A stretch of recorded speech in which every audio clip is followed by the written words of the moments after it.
بسم الله الرحمن الرحيم. اهلا بكم اعزائي الاصدقاء في فيديو جديد. النهارده هنتكلم فيه بناء على طلبكم عن الكي بي ايز. في حد من الاخوه الزملاء قال لي ايه هي الكي بي ايز؟ يعني ايه كي بي ايز؟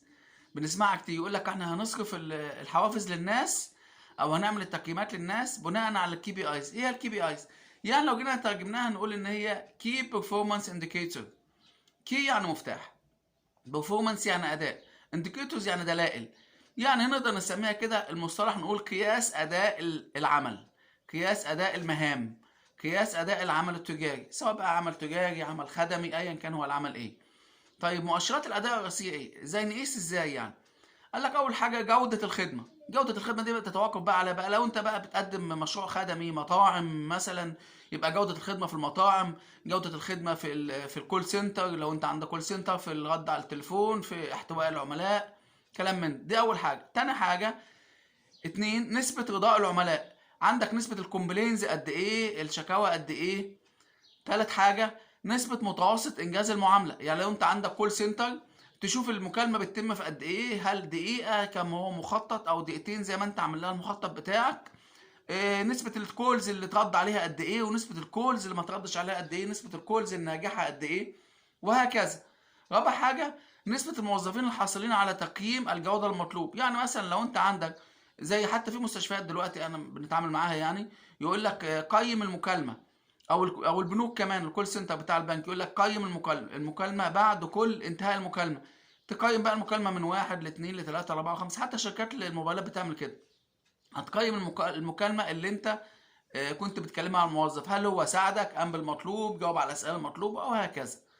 طيب في قال لك في 4 انواع من مقاييس الاداء. اول حاجه مؤشر النتائج الرئيسيه، الكي بي ايز، اللي بتقول لك ايه المنظور او النجاح، عوامل النجاح بتاعتك اللي انجزته، من كم انجزت من منظور او من عوامل النجاح، مؤشرات رئيسيه. تاني حاجه مؤشرات النتائج اللي هي results indicators، بتقول لك برضو انت ما تم انجازه من عمل، ايه اللي انت انجزته لحد النهارده. تالت حاجه مؤشرات الاداء.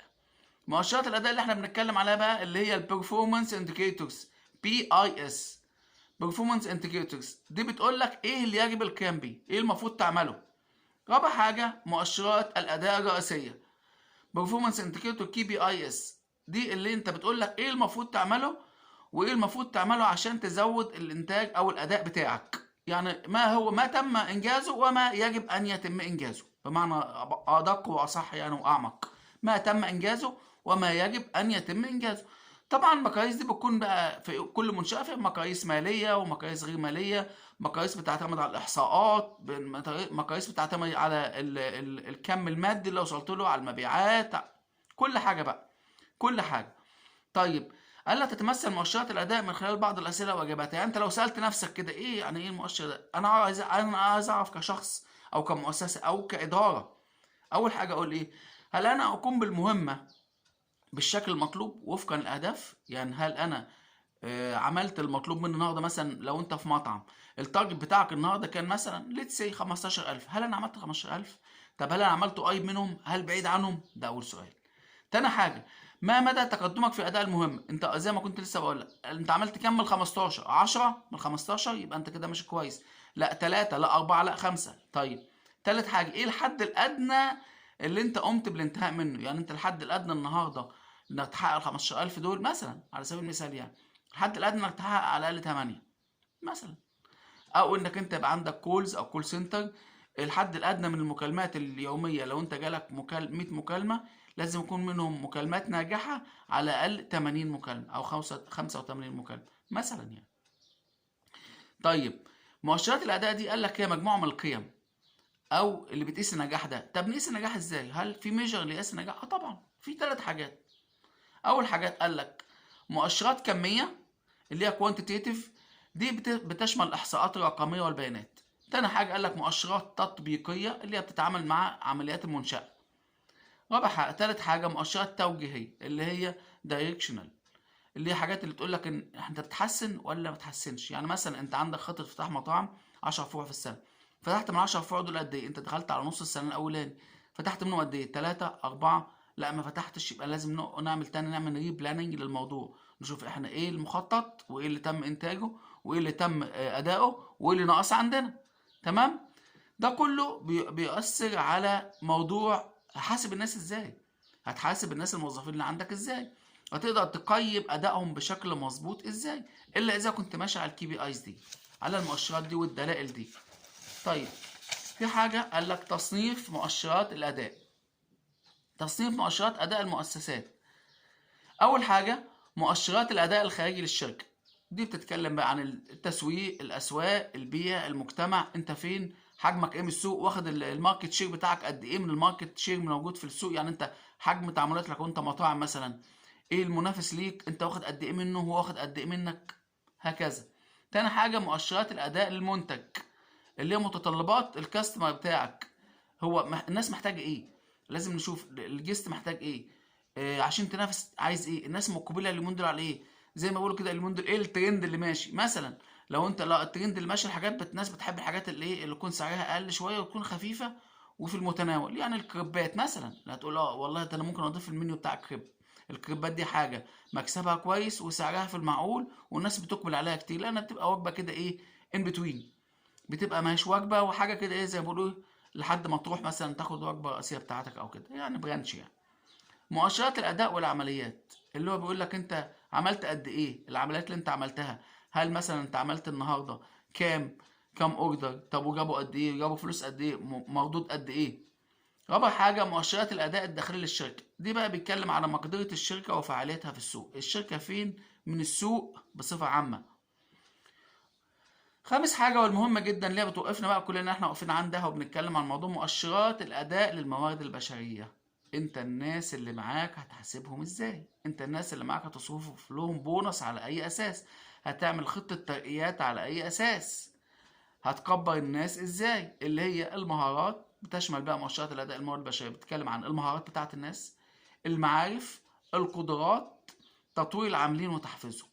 عندك عناصر كويسة تبدأ تطور منها وتكبر منها، والعناصر اللي هي برضو الضعيفة من واجبك انك انت تعمل لها عملية ريتريننج او اعادة تأهيل او رفع اداء، رفع كفاءة، وهكذا. طيب قال لك كل ده كله بيشتغل عشان ايه؟ عشان اهداف المؤسسة واهداف الفرد. يعني نشوف انت رايح فين، ما لو الشركة بتاعتك ناجحة او المؤسسة بتاعتك ناجحة انت بتطلع فلوتنج معاها، بتكبر معاها، فانت نجاح المؤسسة من نجاحك ونجاحك من نجاح المؤسسة، الاتنين مع بعض. طيب بعد ما احنا نعمل عملية الأداء الناجحة دي والفعالة والتقييمات دي، ايه المطلوب؟ هنوصل لإيه؟ هنوصل لإيه بعد ما نعمل كي بي ايز دي؟ يعني انت بتكلمنا بتقول كي بي ايز كي بي ايز، طب بعد كده هنعمل ايه في الكي بي ايز؟ لا، في عندك حاجات مهمة أوي. في عندك 6 حاجات. بعد ما تعمل كي بي ايز دي هتعمل أول حاجة هتحط أهداف المؤسسة بتاعتك وتحدد تطوير القياس ومراجعة الأهداف دي. تاني حاجة هتتعامل مع أهداف المؤسسة اللي أنت موضوع بواسطة الإدارة العليا مع العاملين وتقول لهم يا جماعة إحنا كان هدفنا كذا وحققنا منه كذا.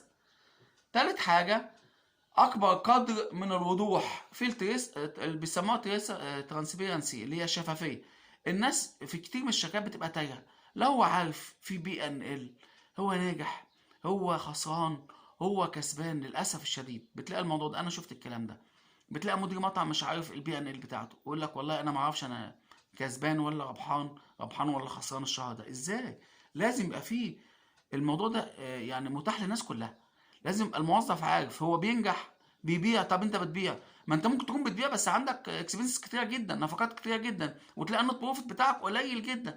لازم الموظفين ومديرين الفروع يكونوا عارفين الموضوع ده. لا انت عامل مبيعات كذا لكن عندك نفقات كتيره واعباء ماليه كتيره وكسبان قد كده. يبقى ده اللي بنتكلم عليه، هو ايه الوضوح مع اهداف المؤسسه. لازم تبقى عارف المؤسسه بتاعتك او الشركه رايحه فين، اهدافها ايه، وصلت لايه.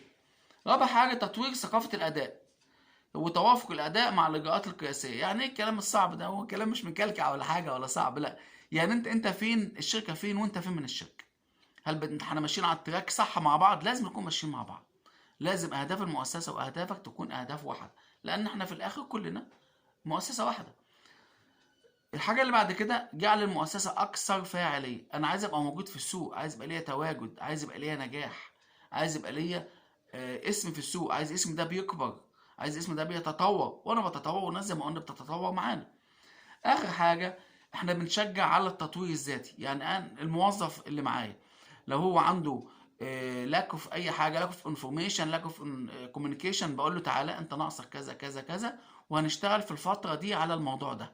يبقى انا بحاول اطور من اداء الناس الذاتي. ليه؟ عشان يكبروا معايا واكبر بيهم والشركه تكبر. ده اللي كنت عايز اقوله النهارده كله. يعني نكتفي بهذا القدر عشان احنا الموضوع لسه ممكن نتكلم فيه كمان فيديو تاني من حلقه تانيه ليه. وان شاء الله بالتوفيق والسداد للناس كلها. لو عجبك الفيديو لو سمحت اعمل لايك وسبسكرايب وشير وعرف اصدقائك، وان شاء الله ربنا يجعل علما نافعا لنا جميعا يا رب. شكرا لكم ومع السلامه.